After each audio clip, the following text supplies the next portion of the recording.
As the year begins, there are hopes the country's economic reconstruction and recovery plan will create the jobs promised. The plan's objectives include more than 800,000 jobs created through infrastructure development and mass employment programs. But do we know how we'll go about doing this in order to get the desired outcome? Well, for this discussion, I'm joined now by Economist Xhanti Payi. He's the founder and director of Nascence Advisory and Research. Xhanti, good afternoon and compliments, and thank you very much for your time this afternoon. It's been a fiery start to the political year. I mean, with Parliament having burned down literally, and now we're seeing the ANC amidst celebration and all kinds of challenges before its 110th birthday tomorrow, January the 8th. Economic-wise, can we hope for some good reignition? Well, I think, good afternoon, Braden, and good afternoon to the listeners, I mean, to the viewers. I think that is actually, the way you put it, is the worrisome side, because one of the key things, of course, that we have come through is a problem of lack of confidence. You know, many of us say, whereas there are all these plans, can we be confident that those plans can actually come to pass? I think that is the way in which consumers think about it. That's certainly the way investors think about it. So that's a big question. I know that, of course, that our problems have been defined by COVID-19. And COVID-19 has been that major disruption that has brought us to the kind of place that we're here in terms of economic growth, in terms of unemployment, especially for young people, and the changing of the economy, as it were. So one has then been thinking about, as we see, COVID-19 becoming more, a problem that is under control, that actually would be able then to get back into actually gaining some ground that we had lost over the past 2 years or so. And I think these kinds of disruptions are... Well, yeah, but Xhanti, you and I have spoken about this in the past. How do we create, or can we create, an economy that will grow and it's creating jobs that are sustainable, real jobs? Yeah, so I think we can, and the point really is that can we bring the people who can actually help us do that? So one of the key areas here is that that we know that there are some green shoots. We know that we have talked about the key sectors. One of the sectors that we need to recover from has been the tourism that has been battered so badly, and one that actually has been put down in terms of these our recovery plans for many years, or restructuring plans. And now we have an opportunity. I read the other day, that Qantas, for example, was coming back. So there's a number of other, green shoots in that sector. Then that sector, has also been responsible for, bringing investors who are coming here to explore the country and start to see what kind of place South Africa is. And I think that has been important. Then, of course, mining is a key area. Last year, it gave us such amazing, rewards. We know that the Minister of Finance could take that and invest in education, for example. And I think that was an important part where the Minister of Finance said, look, it was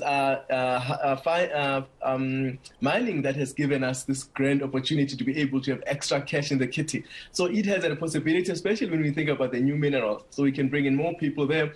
We can actually expand the sector. That is a good place for a job. And then, of course, as you said earlier in your introduction, infrastructure. We know we need infrastructure desperately. We need the roads.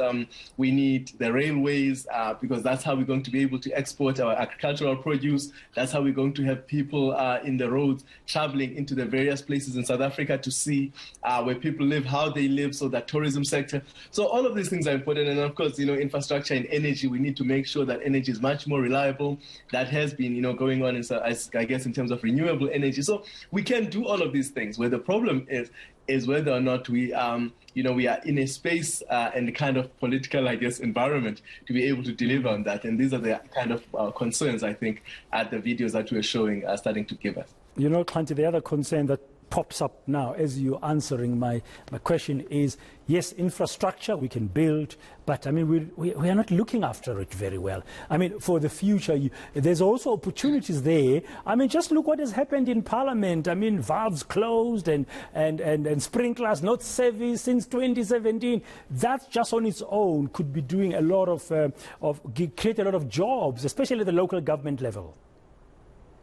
Look, I think this has always been two competing needs, where we wanted to maintain or defend the infrastructure that we had, also the economy that has been in terms of maintaining and defending jobs that we already had accumulated over time. Then the second was to create new ones. And the problem now is that we are now having to actually now recover, because one of the things that we should have been doing in the different sectors, in the different areas of life, whether you are talking in local government, where we are defending water infrastructure, we are defending energy infrastructure, schools, health systems, that would have been very, very important, because that's important for actually how we keep these jobs going. Then we actually are also then building more, so that as we build more, able to bring more people into the system, whether we're bringing more houses. And so the problem that we're having now is that we are actually moving backwards. And I think that is the problem, because we're actually not forced to move forward. We have to not actually take one step back and then 2 steps backwards, because that's the problem, I think, that is starting to emerge. But certainly there's hope that we can do all these things. The plans seem to be emerging. I think there's also, the very entrepreneurial spirit. One of the things I've been seeing a lot in the past 2 years have been the kind of initiatives that, young people have been taking over, whether they're manufacturing branded clothing, items, they're actually putting out their own kinds of new ways of entertainment. So there's a lot of energy that already exists. But the problem is this idea that whether or not we feel that we could actually do more, especially because also at the beginning of the year, everybody starts out with such glee and hope. I think one of the things that is very interesting to me is we're going to have more young people coming into the sector, into the job market, because of people have finished matric.